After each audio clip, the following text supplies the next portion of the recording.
Dear students, आज हम सभी लोग इस वीडियो में पार्ट्स ऑफ स्पीच के बारे में अध्ययन करेंगे। तो चलिए बिना समय को नष्ट किए हम अपनी डिफिनीशन पर बढ़ते हैं। तो सबसे पहले हम पार्ट्स ऑफ स्पीच की डिफिनीशन को समझ लेते हैं। जैसा कि in a sentence the words are divided into different parts according to their works is called parts of speech.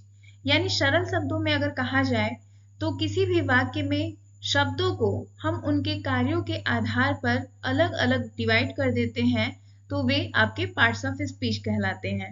या इसी बात को हम दूसरे शब्दों में भी कह सकते हैं, a parts of speech is a category that describes the role a word plays in a sentence. यानी इसे अगर हम समझें तो जो हमारे पार्ट्स ऑफ स्पीच होते हैं वो एक कैटेगरी है जो ये हमें बताती है, ये व्याख्या करती है कि किसी भी सेंटेंस में किसी वर्ड का किस प्रकार का रोल है, यानी वो किस प्रकार से कार्य करता है। परिभाषा को अगर हम सीधे सरल शब्दों में समझें तो पार्ट्स ऑफ स्पीच को हम कह सकते हैं कि ये वे कैटेगरीज होती हैं जो हमारे सेंटेंस में अलग अलग शब्दों की व्याख्या करती हैं। पार्ट्स ऑफ स्पीच को समझने से हमारी जो राइटिंग स्किल होती है वो भी बहुत अच्छी हो जाती है, क्योंकि किसी भी शब्द के बारे में, किसी भी चीज़ों के बारे में अगर हम अच्छे से जानकारी प्राप्त कर लेते हैं, अच्छे से चीज़ों को समझ लेते हैं, तो हमें उसके बारे में लिखना या बोलना, बताना आसान हो जाता है।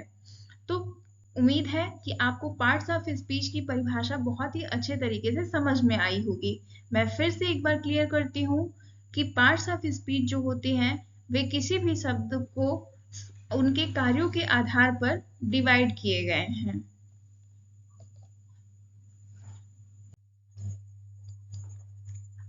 चलिए तो अब हम बात करते हैं kinds of parts of speech की। तो कहीं कहीं पर आपको अभी भी जो पार्ट्स ऑफ स्पीच हैं उन्हें 8 भागों में ही बताया गया है, लेकिन न्यू ग्रामर के अनुसार अगर हम बात करते हैं तो हमारे जो पार्ट्स ऑफ स्पीच हैं उन्हें हमने 9 भागों में डिवाइड कर लिया है। Noun, pronoun, verb, adverb, adjective, preposition, conjunction, interjection और आर्टिकल। चलिए तो अब एक एक करके हम इनके बारे में भी बात करते हैं। तो सबसे पहला हमारा होता है नाउन। नाउन को अगर हम परिभाषा के तौर पर समझें तो एक ऐसा शब्द जो किसी भी नाम को प्रदर्शित करता है। सीधी सीधी परिभाषा भी कही जाती है, a noun is a naming word. तो जो भी आपके नाम प्रयोग में लाए जाते हैं या किसी भी प्रकार की भावनाओं का वर्णन किया जाता है या किसी भी प्रकार के पदार्थों की बात की जाती है, तो ये सभी आपके संज्ञा यानी कि नाउन कहलाते हैं। नेक्स्ट हमारा है प्रोनाउन, यानी वे शब्द जो नाउन के स्थान पर प्रयोग में लाए जाते हैं। जैसे अगर मैं कहूं कि भगवान श्री कृष्ण एक अच्छे उपदेशक हैं, तो अब भगवान श्री कृष्ण के स्थान पर अगर मैं कहूं कि he is a great preacher, तो वहां पे अब जो ही है वह नाउन के स्थान पे प्रयोग में लाया गया है। इसका मतलब यह हमारा प्रोनाउन है। क्लियर है? प्रोनाउन यानी कि वे शब्द जो किसी भी नाउन के स्थान पर प्रयोग में लाए जाते हैं। नेक्स्ट हमारा है वर्ब। वर्ब को हम कहते हैं क्रिया। स्पष्ट है कि जिस शब्द से किसी कार्य के करने अथवा होने का बोध होता है वे आपकी क्रिया कहलाती है। यानी जिस प्रकार से अगर हम कोई कार्य कर रहे हैं, जैसे मैं आपको पढ़ा रही हूँ, तो जो हमारा टीचिंग है वो वर्ब है, यानी मैं आपको पढ़ाने का कार्य कर रही हूँ, तो ये आपकी क्रिया कहलाती है। नेक्स्ट आपका है एडवर्ब। एडवर्ब को हम हिंदी में कहते हैं क्रिया विशेषण। यह अर्थ से ही आपको स्पष्ट हो गया होगा कि वह शब्द जो हमारी क्रिया की विशेषता को बताता है वे एडवर्ब कहलाते हैं। जैसे कि मैं आपसे कहूं कि वह बहुत ही तेज दौड़ता है, तो दौड़ना तो उसकी क्रिया है, लेकिन वह किस प्रकार से दौड़ रहा है इसका मतलब है कि बहुत तेज दौड़ रहा है। तो यहाँ पे जो बहुत तेज है वो आपका क्या हो जाएगा? एडवर्ब हो जाएगा। यानी जो क्रिया की विशेषता बताते हैं वो एडवर्ब कहलाते हैं। नेक्स्ट हमारा है एडजेक्टिव, विशेषण। विशेषण की परिभाषा को अगर आप समझें तो एक ऐसे शब्द जो नाउन अथवा प्रोनाउन दोनों की विशेषता को बताते हैं। जैसे मैं कहूं कि this is a very beautiful flower, पुष्प क्या है, वो बहुत ही सुंदर है। तो पुष्प तो हमारा नाउन है, अब उसकी विशेषता ये है कि वो बहुत सुंदर है, यानी जो नाउन की विशेषता को बता रहा है वो आपके हो जाते हैं एडजेक्टिव। क्लियर है। नेक्स्ट हमारा है प्रीपोजिशन। प्रीपोजिशन वे शब्द होते हैं जो नाउन अथवा प्रोनाउन के पहले आते हैं और उनकी स्थिति को दर्शाते हैं। क्लियर हो गया होगा। प्रीपोजिशन से ही आपको पता है, पोजीशन मतलब स्थिति, प्री मतलब पूर्व, यानी जो नाउन के पहले आकर के उनकी स्थिति को दर्शाते हैं वे आपके हो जाते हैं प्रीपोजिशन। क्लियर है। जैसे मैं कहूं कि यह किताब मेज पर रखी हुई है, तो किताब आपकी क्या हो गई, नाउन, लेकिन वो कहाँ पर रखी हुई है, उसकी स्थिति क्या है कि वो मेज के ऊपर है। दैट मीन्स प्रीपोजिशन वे शब्द होते हैं जो नाउन से पहले आते हैं और उनकी स्थिति को दर्शाते हैं। नेक्स्ट हमारा है कंजंक्शन। कंजंक्शन को हम इस तरीके से डिफाइन करते हैं कि यह जोड़ने का, योजक चिन्ह होते हैं जो जोड़ने का कार्य करते हैं, तो वे आपके कंजंक्शन होते हैं। यानी किसी भी दो शब्दों को अथवा किसी भी दो वाक्यों को या उपवाक्यों को जोड़ने के लिए हम जिनका प्रयोग करते हैं वे हमारे कंजंक्शन कहलाते हैं। जैसे मैं कहूँ कि राम और श्याम, सीता और गीता, तो इसमें जो हमारे और हैं वो आपके क्या हो जाएंगे, कंजंक्शन। जैसे मैं कहूँ कि मैं घर आया था किंतु आप मुझसे नहीं मिले, तो यहाँ पे क्या है कि दो सेंटेंस को हमने जोड़ दिया है कि मैं आया लेकिन आप मुझसे नहीं मिल पाए, तो यहाँ पे जो किंतु यानी लेकिन है वो आपका क्या हो जाएगा, कंजंक्शन। यानी कंजंक्शन वे शब्द होते हैं जो दो शब्दों अथवा दो वाक्यों को अथवा दो उपवाक्यों को जोड़ने का कार्य करते हैं। नेक्स्ट हमारा है इंटरजेक्शन। इंटरजेक्शन यानी कि विस्मय बोधक चिन्ह होते हैं या विस्मय बोधक शब्द होते हैं। तो ये वे शब्द होते हैं जिनके द्वारा हम अपनी हृदय की भावनाओं को, सडनली जो फीलिंग आती है हमारे मन में, हम उन्हें व्यक्त करने के लिए कुछ शब्दों का प्रयोग करते हैं। जैसे कि मैं कहूँ कि आप बहुत खुश होते हैं तो आपके मुख से कुछ भी निकल जाता है सडनली। आप बहुत ही दुखी होते हैं तो भी आपके मुंह से कुछ न वर्ड निकलते हैं। तो जब भी कोई सडन फीलिंग कुछ शब्द के रूप में बाहर आती है तो वे आपके इंटरजेक्शन कहलाते हैं। जैसे मैं कहूँ कि bravo, we won the match, तो इसमें हमने क्या किया कि हमने मैच जीता और हमारे मुख से सडनली निकल आता है। तो जो भी हमारे हृदय की तीव्र भावनाओं को व्यक्त करते हैं उस प्रकार के सभी शब्द आपके इंटरजेक्शन का कार्य करते हैं या इंटरजेक्शन होते हैं। नेक्स्ट हमारा है आर्टिकल।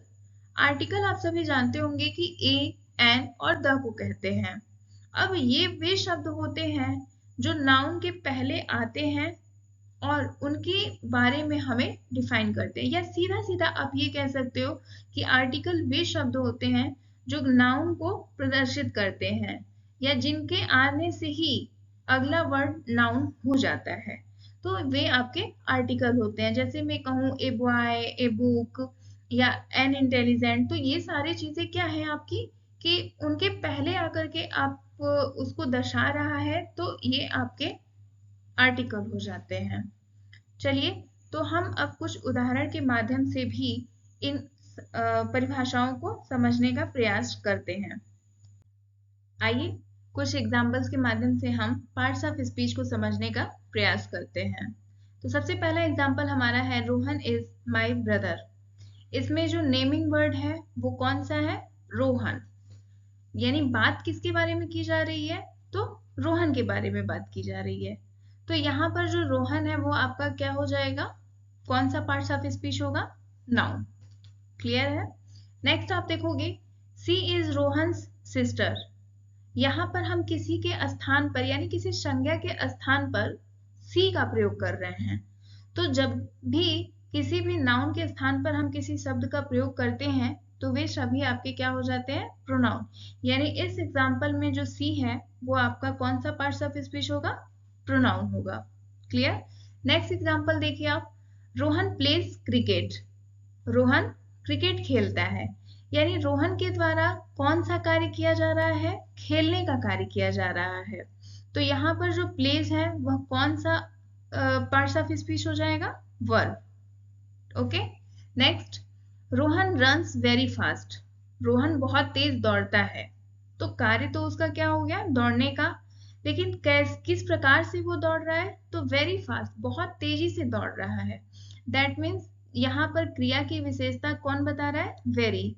तो वेरी जो हो जाएगा वो कौन सा पार्ट्स ऑफ स्पीच हो जाएगा, एडवर्ब।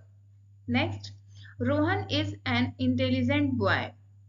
रोहन नाउन है, जैसा कि हमने ऊपर ही आपसे कहा।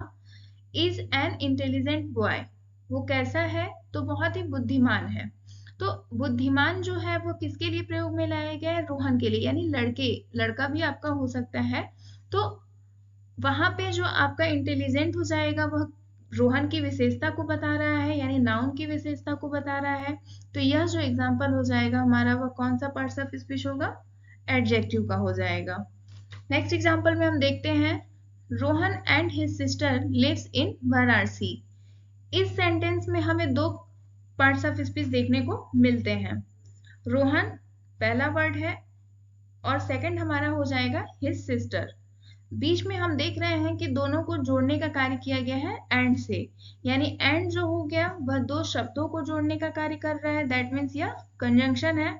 और लिव्स इन वाराणसी, वे कहाँ रहते हैं, वाराणसी में रहते हैं। तो वाराणसी हो गया हमारा नाउन और उसके पहले हमारा क्या आ रहा है, इन। वह विशेषता को दर्शा रहा है, वह उसके बारे में, उसकी स्थिति के बारे में बता रहा है कि वे दोनों कहाँ रहते हैं, वाराणसी में रहते हैं। तो यहाँ पर इस एग्जाम्पल में आपको दो पार्ट्स ऑफ स्पीच देखने को मिल रहे होंगे। पहला तो आपका कंजंक्शन हो जाएगा एंड सेकंड आपका जो इन आया हुआ है वो आपका हो जाएगा प्रीपोजिशन। नेक्स्ट आप देखेंगे, bravo, Rohan has cleared IIT JEE mains entrance. इसमें आप देख रहे हैं कि रोहन ने जेई एंट्रेंस के एग्जाम को क्लियर किया हुआ है। तो यहाँ पर हमने उसको शाबाशी देते हुए, उसकी रिजल्ट को सुनते हुए सडनली हमारे मुंह से निकलता है क्या, ब्रावो, मतलब हम उसे शाबाशी दे रहे हैं। तो यहाँ पे जो ब्रावो है वो क्या हो रहा है, आपकी भावनाओं को व्यक्त कर रहा है। तो ये आपका जो हो जाएगा वह हो जाएगा interjection. Next example, Rohan has recently purchased a new bike. Rohan ने हाल ही में एक नई बाइक खरीदी है। तो यहाँ पर जो ए आया है वह क्या कर रहा है, न्यू बाइक के पहले आया है, यह उसके नाउन के आने का संकेत दे रहा है। तो ये जो हमारा हो जाएगा वो हो जाएगा आर्टिकल। उम्मीद करती हूँ कि आपको इन एग्जाम्पल्स की सहायता से भी पार्ट्स ऑफ स्पीच को समझने में सहायता मिली होगी। आगे की वीडियो किस टॉपिक पर होनी चाहिए, इस बारे में आप सभी अपनी राय दें। अगर आपको मेरी ये वीडियो पसंद आई हो तो प्लीज़ मेरे चैनल को सब्सक्राइब करें और इस वीडियो को लाइक करें और सभी के साथ शेयर करें। Thank you.